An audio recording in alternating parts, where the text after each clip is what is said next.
రోజుకి ఒక మంచి మాటలో ఈరోజు మరొక జీవిత సత్యం. మన సమస్యలే మనకు సారథులు. అది ఎలాగో తెలుసుకుందాం. జీవితంలో సమస్యలు మనకు కొత్త దారులు చూపిస్తుంటాయి, యథార్థానికి దగ్గరగా తీసుకెళ్తాయి.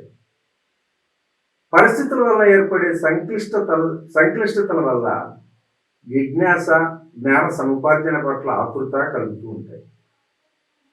సమస్యలు మనిషిలో కారుణ్యాన్ని కూడా పెంచుతాయి, పరిమితికి నిచ్చెలు కూడా వేస్తాయి. నిగ్రహ శక్తిని పెంచడంతో పాటు సున్నితత్వాన్ని కాపాడుతూ ఉంటాయి. చాలా సందర్భాలు ఇలా జరుగుతూనే ఉంటుంది. ఏది ఎలా ఉన్నా ఎప్పుడో ఒకప్పుడు అంతిమంగా మృత్యువు అందరినీ సమానం చేస్తుంది. మనిషికి మరణం అన్నదే లేకపోతే ఈ ప్రపంచమంతా అల్లకల్లాలని. ఎక్కడ చూసినా దోపిడీలు, తీవ్ర వేదనలు, ఇవన్నీ చూడాల్సి వచ్చేది. మనిషి జీవితకాలం 100 ఏళ్ళు ఉంటేనే ఈ పరిస్థితులతో దారుణంగా ఉంటున్నాయి. పేదరికాన్ని అనుభవించినప్పుడు, ఆ అనుభవాన్ని హృదయంతో చూడగలిగినప్పుడు ఆకలి బాధ ఎలాంటిదో మనకు బాగా అర్థమవుతుంది. సమస్యలు ఎదుర్కొన్న వారికే వాస్తవిక దృష్టితో చూడటం, పరిస్థితుల పట్ల సంపూర్ణమైనటువంటి అవగాహన కలిగి ఉండటం కుదురుతూ ఉంటాయి. మనసులోని కల్మషాన్ని తొలగించుకొని స్వచ్ఛతను నింపుకోవటం సాధ్యమవుతుంది. మహాభారతంలో కుంతి శ్రీకృష్ణుని ఎక్కువ సమస్యలు కలిగించమని కోరుకుంటూ ఉంటుంది. ఇది వినటానికి ఆశ్చర్యంగా ఉన్న యథార్థమే. ఎందుకంటే ఆ కారణంగా ఆయన తరచూ తలుసుకోగలని, ఆ కష్టాలు ఉన్నప్పుడే, సమస్యలు ఎదురైనప్పుడే ఆ భగవంతుడు గుర్తొస్తాడని.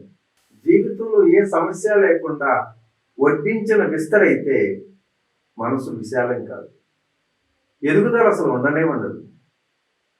వాస్తవాలను గుర్తించే శక్తి సమగిలిపోతుంది, ఆలోచన సామర్థ్యం పెరగదు కూడా. అటువంటప్పుడు మనసు వికసించదు. జీవితకాలంలో అసలే మెదడులో బహుకొద్ది భాగాన్ని ఉపయోగించే ఆ పరిస్థితి నుంచి అది ఇంకా ఇంకా తగ్గిపోయి నిరుపయోగంగా వదిలేసిన వాళ్ళమే అవుతుంటాం. రామకృష్ణ పరమహంసను ఒక భక్తుడు అడిగాడట, మంచివారికి సమస్యలు తెచ్చిపెట్టే చెడ్డవారిని భగవంతుడు ఎందుకు సృష్టించాడు అని. దానికి ఆయన ఏమన్నాడు తెలుసా? చెడు లేకపోతే అసలు మంచికి ప్రాముఖ్యం ఉంటుంది, విలువ ఎక్కడి నుంచి వస్తాయి? చీకటి ఉండబట్టే వెలుగుకు అంత విలువ అన్నారు. మరి చెడ్డవారికి ఎటువంటి శిక్ష వేయాలని అడిగినప్పుడు వారిని పట్టించుకోకూడదు, సురక్షితంగా ఉండగలిగే దూరంలోనే ఉంటూ వారి గురించి చెడుగా అనుకోవద్దు. సమస్య లేని మనుషులు ఏమైనా మెరుగ్గా ఉంటారంటే అసలు ఉండనే ఉండదు. ఆలోచనలు సవ్యంగా ఉండవు కూడా. మరొకరికి అపకారం తలపెట్టే దిశలు సాగుతూ ఉంటాయి. నిర్మాణాత్మకమైన శక్తి కన్నా వినాశనకరమైన శక్తికి ధాటి ఎక్కువ కూడా. ఎన్నో దశాబ్దాల పాటు శ్రమ కోర్చి నిర్మించిన దాన్ని కోల్చటం క్షణాల పని. ఒక పోరాటం చేస్తున్నామంటే దానికోసం వెచ్చించే శ్రమకు ఒక ఉన్నతమైనటువంటి ఆశయం, దిశ, దీక్ష ఉండాలి.